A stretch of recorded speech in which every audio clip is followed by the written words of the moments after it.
স্বাগত জানাচ্ছি সংবাদ যোগে। দিনের প্রধান সংবাদ এবং তার বিস্তারিত বিশ্লেষণ নিয়ে আপনাদের সঙ্গে আছি আমি মাহবুব হাসান। শুরুতে জেনে নেই কি থাকছে আজকের সংবাদ যোগে।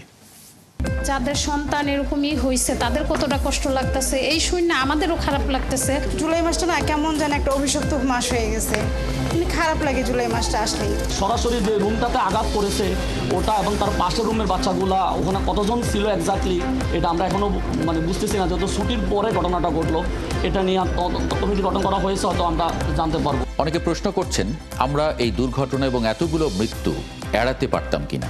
হয়তো পারতাম যদি আমাদের যুদ্ধ বিমান উড্ডয়নের জন্য কোনো স্বতন্ত্র রানওয়ে থাকতো, যা লোকালয় থেকে দূরে বিস্তীর্ণ মাঠ কিংবা চরাঞ্চল অথবা অন্য কোনো জায়গায়, যেমন লালমনিরহাটের পরিত্যক্ত বিমানবন্দরটি আমরা চালু করতে পারতাম।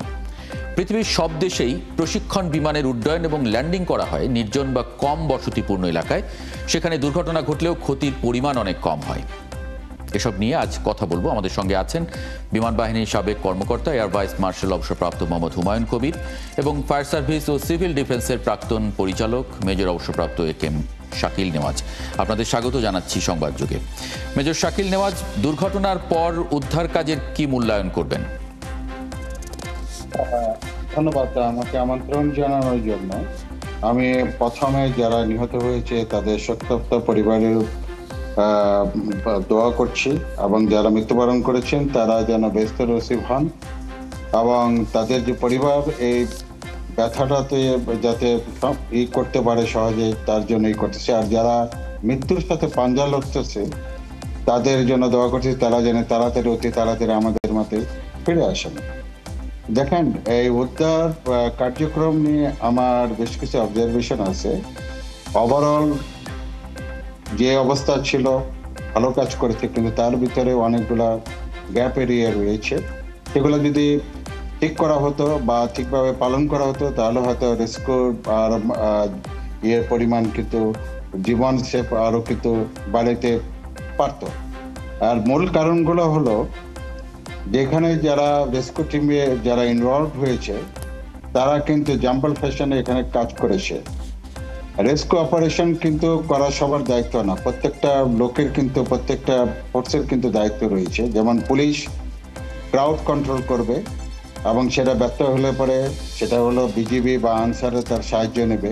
সেটা কিন্তু করতে পেরেছে কিনা সেটা আপনারা অন গ্রাউন্ডে দেখবেন করতে পেরেছে। এই গ্রাউন্ড কন্ট্রোল, এই যে দলীয় নেতারা যেখানে ওখানে যে এত ভিড় করলেন, আমাদের উপদেষ্টারা যে এত ভিড় করলেন, তার জন্য কি এখানে রেস্কিউ অপারেশন হিন্ডার করে না? ডেফিনেটলি হিন্ডার করেছে।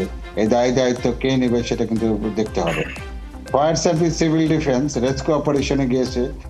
এই ধরনের রেস্কিউ অপারেশন টেকনোলজিক্যাল ডিজাস্টার, এগুলা রেস্কিউ অপারেশনের জন্য স্পেশাল টিম দরকার। বাংলাদেশে কি সে স্পেশাল টিম আছে কিনা সেটা আমার জানা নাই। এবং এক লোক ফায়ার করে, সেই উদ্ধার করে, সেই ট্রান্সপোর্টেশন করে, সেই কেমিক্যাল ফায়ার করে, এই এক লোক বিভিন্ন কাজ দিয়ে এই সমস্ত টেকনিক্যাল অপারেশন কিন্তু সম্ভব না। এর জন্য যদি ইন্ডিপেন্ডেন্ট যদি টিম আগের থেকে প্রস্তুতি থাকতো, একটা এয়ারপোর্ট ন্যাশনাল এখানে থাকবে না কেন? এরকম জায়গায় একটা স্বতন্ত্র ফায়ার ফাইটিং টিম থাকবে, একটা রেস্কিউ টিম থাকবে, একটা ক্রাউড কন্ট্রোল টিম, সবই থাকবে। এই প্রিপারেশন বা প্রস্তুতি এখানে ছিল কিনা আমি জানি না, এটা ছিল না। আপনি যখন দায়িত্ব পালন করেছিলেন সেই সময় কি এই ধরনের কোনো প্ল্যান করা ছিল, মানে আপনার জানা আছে? বা এই এয়ারফোর্সের আগে তো ভাই ঢুকতেই দেন, এই সিভিল এভিয়েশনে ক্যাপ সিবিআইরা ফায়ার সার্ভিসের লোকদের ঢুকতেই দিত না। আগুন লাগার পরেও ঢুকতে দিত না, গেট বন্ধ করে রাখতো বিভিন্ন রকম। এটা যখন আমি ভেরি অ্যাগ্রেসিভ হলাম যে উইল নট কাম, আমরা তাহলে আমাদের ডাকেন কেন? আপনাদের তো সক্ষমতা নাই দেখে তো আমাদের ডাকতেছেন, আমাদের পুরো টিম নিয়ে আসতেছে, আপনার অনুমতি না দিলে পরে ভিতরে ঢুকতে পারবো না। এটা হয় নাকি? মিনিস্ট্রি পর্যায়ে তারপরে এই করার পরে তারপরে এটা তারা ফ্রি অ্যাক্সেস দিয়েছে। If you can remember 2017 Indian year ভিতরে দোতলা আগুন লেগেছিল, সেখানে আমাদের ঢুকতে দেওয়ার পরে আমরা ভেঙে চড়ে ঢুকে তারপরে আগুনকে আমরা কন্ট্রোল করেছি। এরকম অনেক জটিলতা রয়েছে এর ভিতরে, এখনো কিন্তু আমলাতান্ত্রিক অনেক জটিলতা এই এয়ারপোর্টের এখানে রয়েছে। তবে আমি রেস্কিউ অপারেশনের মুদ্রার কথা আমি বলবো যে এটা হটস্পট একটা রেস্কিউ অপারেশন রয়েছে। এখানে যারা রেস্কিউ অপারেশন করছে তাদের লাইফ থ্রেটেন কিন্তু অনেক বেশি। আজকে বুঝতেছেন না, 5 বছর পরে যখন একটা লোক ক্যান্সারে বা লাং ইনফেকশনে মারা যাবে, তখন বুঝবে যে এখানে কি প্রবলেমগুলো ছিল। আই হ্যাভ সিন এরকম একটা ক্লাউডেড কন্ডিশন, এরকম একটা টক্সিক এনভায়রনমেন্টের ভিতরে আমি ফায়ার সার্ভিসের কোনো লোককেও মাস্ক পরতে দেখি নাই, ব্রিদিং অ্যাপারেটাস পরতে দেখি নাই। আর্মির তো নাই, আর্মির তো আমি বলি যে তাদের কোনো যন্ত্রপাতি বা ট্রেনিং এটা না, কিন্তু তারা এখানে ইনভলভ হয়েছে বা লাইফকে কিন্তু থ্রেটেন হয়েছে। এগুলো জি। কিন্তু সরকার আগের থেকে ইমার্জেন্সি টিমগুলো গঠন করা উচিত। পৃথিবীর সব দেশেই আছে। আমি কয়েকটা দেশে এক্সারসাইজ করেছি এবং আই লিড দ্য অপারেশন। ইনসারাক এবং এনডিআরএফ টিমের সাথে আমি এক্সারসাইজ করেছি। তাদের ডিফারেন্ট পার্শ্ববর্তী দেশ 8টা এনডিআরএফ ব্যাটালিয়ন রয়েছে। আমাদের তো ফোর্সের কোনো অভাব নেই, এদেরকে নিয়ে এই টিমগুলো কেন গঠন করা হচ্ছে না কেন, সমন্বয়ভাবে গঠন করা হচ্ছে না কেন? এই জায়গাগুলোতে সরকারের প্রচুর ব্যর্থ রয়েছে। Disaster ministry itself is disaster. এখানে কোনো Exactly. কোয়ালিফাইড মানে লোক নেই। আপনি তো বেশ কিছু ভয়ঙ্কর পয়েন্ট সামনে আনলেন, এগুলো নিয়ে একটু আলাদা করে না, কথা আমি বলতে আরেকটা চাই। আনতেছি। Give it fan. এখন যে প্রবলেমটা হচ্ছে, এই যে রেস্কোয়ার, এরা তো মানসিকভাবে ট্রমাটাইজড। এটা যদি আপনি রিকাউন্সিল না করেন, তা রিহ্যাবিলিটেট না করেন, তারা কিন্তু সব পরিবারের জন্য, সমাজের জন্য কিন্তু একটা হবে। এই যে Exactly, হাজার মানে হাজার বাচ্চা, একটা তো শারীরিক কোমলমতি বাচ্চা ট্রমাটাইজড হয়ে গেছে, একটা তো শারীরিক ক্ষতির কথা আপনি উল্লেখ করলেন, সঙ্গে এই মানসিক, ঠিকই তো, এটা এই মানসিক ক্ষতিটাও তো তারা যদি এই এর জন্য বাচ্চাদের কেন এই করে নাই কেন? এই সরকারের যে ডিজাস্টার মিনিস্ট্রি কানের তালা, চোখের টিনের সানগ্লাস দিয়ে ঘুমাচ্ছে কেন? আজকে পর্যন্ত কেন এই বাচ্চাদের আপনি এইটা সাইকোসোশ্যাল প্রোগ্রামটা চালু করে নাই কেন? এই বাচ্চারা তো টমাটাইজ, এবং Exactly. তারা সোশ্যালের জন্য তাদেরকে যদি ঠিক মতো না করে, তারা এখন সমাজের জন্য একটা বড় ধরনের ক্ষতিকর একটাই হয়ে যাবে। জি, এটা এটা- কি ডিজাস্টার মিনিস্ট্রির কাজ কি? ওখানে Exactly. তারা কি বিদেশ থেকে আসা আবার প্লেনে ওঠা বিদেশে ঘোরে নাকি? তারা কেন এগুলো এয়ার ভাইস plan মার্শাল, করে না? জি আসবো আপনার কাছে আরেকবার একটু, Shakil Newaz. Air vice marshal অবসরপ্রাপ্ত হুমায়ুন কবির, মানে বিমান বিধ্বস্ত হবার পরে উদ্ধার তৎপরতা খুব দ্রুত হতে হয়, কারণ এতে বিপুল পরিমাণ ফুয়েল থাকে এবং সেটা মানে ভয়ঙ্কর একটা আগুন তৈরি করে। এবং মানে এখানেও যেটা হয়েছে, আমি দেখছিলাম সামাজিক যোগাযোগ মাধ্যমে কেউ কেউ বলছেন, আমি ঠিক জানি না যে এটা এক্স্যাক্টলি ঠিক কিনা, 1500 ডিগ্রি সেন্টিগ্রেড তাপমাত্রা পর্যন্ত সেখানে হতে পারে। এবং শাকিল নেওয়াজ যেটি বলছিলেন যে সেখানে তো আসলে টক্সিক এয়ার তৈরি হয়েছে, সুতরাং সেখানে এই অবস্থায় উদ্ধার তৎপরতা মানে হসপস, এটা নিয়ে আপনার কি মূল্যায়ন আসলে? ধন্যবাদ আমাকে আমন্ত্রণ জানানোর জন্যে, এবং সেই সাথে আমার দোয়া এবং সমবেদনা নিহত পাইলট ফ্লাইট লেফটেন্যান্ট তৌকির সহ মনমতি শিশু সহ শিক্ষক যারা আহত নিহত সবার জন্য, সব পরিবারের জন্য। উনি ঠিক কথাই বলেছেন। আমাদের ইনফ্যাক্ট সেই সমন্বিত উদ্ধার পরিকল্পনা মহড়া হয় ঠিকই, এটা তেমনভাবে হয় না। আমাদের সামর্থ্য খুবই সংকীর্ণ বলবো, খুবই সীমিত বলবো, কারণ আমাদের জনবসতি এলাকার যে কোনো জায়গায়, উত্তরা বলেন অথবা আমাদের তেজগাঁ রামের বলেন, আশেপাশে বলেন, সেখানে কিন্তু একটা যাওয়াটা যখন ডিফিকাল্ট। আমাদের কিন্তু কোনো স্কুলের শিক্ষক, বাচ্চা, পরিবেশে আশেপাশে যারা থাকে তাদের কোনো মহড়ার মধ্যে যেতে হয় না। যার ফলে আপনি দেখছেন মনে হয় ওখানে এত ভিড়, এত কি বলে একটা হুলস্থুল কাজ খাবে। এর মধ্যে আমার অনেকে ভিডিও করছে কোনো ছাড়াই। এই সমস্ত কাজ কিন্তু আপনার উদ্ধার কাজে ব্যাহত হয়। এই জিনিসগুলো আমাদের আসলে শিক্ষা বলবো, একটা শিক্ষা, সামাজিক, মনস্তাত্ত্বিক সব কিছু মিলে একটা ঘাটতি আছে, যে একটা স্কুলের বাচ্চা থেকে আরম্ভ করে সমাজের সব স্তরে যে কোনো ডিজাস্টার ম্যানেজমেন্টের জন্য আগুন হতে পারে, ভূমিকম্প হতে পারে, যে কোনো ধরনের হতে পারে, একটা প্রাথমিক শিক্ষা দরকার, মহড়া দরকার, সবাইকে সচেতন করা দরকার। জি, এবং এখানে অবশ্যই ঘাটতে বলবো যে আপনি ওই জায়গাটার ভিডিও দেখে, আমি যাই নাই কিনা, ভিডিও দেখে মনে হয় একটা ওই পরিস্থিতিতে সেনাবাহিনী গেছে, উদ্ধার কাজ গেছে, ভলেন্টিয়ার্স গেছে, অনেকেই গেছে, কিন্তু কোনো রকম সমন্বয় ছিল বলে কোনো আমার মনে হয়নি। জি, সমন্বয় ছিল না। সঙ্গে যারা আসলে এই ধরনের উদ্ধার কাজে গেছেন তাদের যে নিজেদের প্রোটেকশনের প্রয়োজনীয়তা, সেটাও দেখা যায়নি বলছিলেন মেজর শাকিল নেওয়াজ। মেজর শাকিল নেওয়াজ, অবশ্যই, কারণ আমাদের কিন্তু যে ফায়ারে কাজ করার জন্য যে ফায়ার রেজিস্ট্যান্ট যে স্যুট, এটা আমি কাউকে পড়তে দেখি নাই, কিন্তু কারো আমি চোখে পড়ে যে কেউ ওই ড্রেস পরে আছে। আমার মনে হয় অবশ্যই ফায়ার ব্রিগেডের মধ্যে অথবা তাদের থাকা উচিত এই সমস্ত fire resistant, fire proofing kit, যেটা স্যুট বলি আমরা, থাকা উচিত। এক্স্যাক্টলি। মেজর শাকিল নেওয়াজ, মানে উত্তরার পাশেই বেসামরিক বিমানবন্দর, আমাদের সবচেয়ে বড় বিমানবন্দর, সেখানে আলাদা ব্যবস্থাটা সব সময়ই আসলে থাকার কথা বা থাকা উচিত। থাকে কিনা আমার ঠিক জানা নেই। জরুরি রেসপন্সের জন্য যে কোনো বিমান ওঠানামার সময় যে কোনো পরিস্থিতি তৈরি হতে পারে, পৃথিবীর সকল বিমানবন্দরে এই ধরনের ব্যবস্থাপনা থাকে।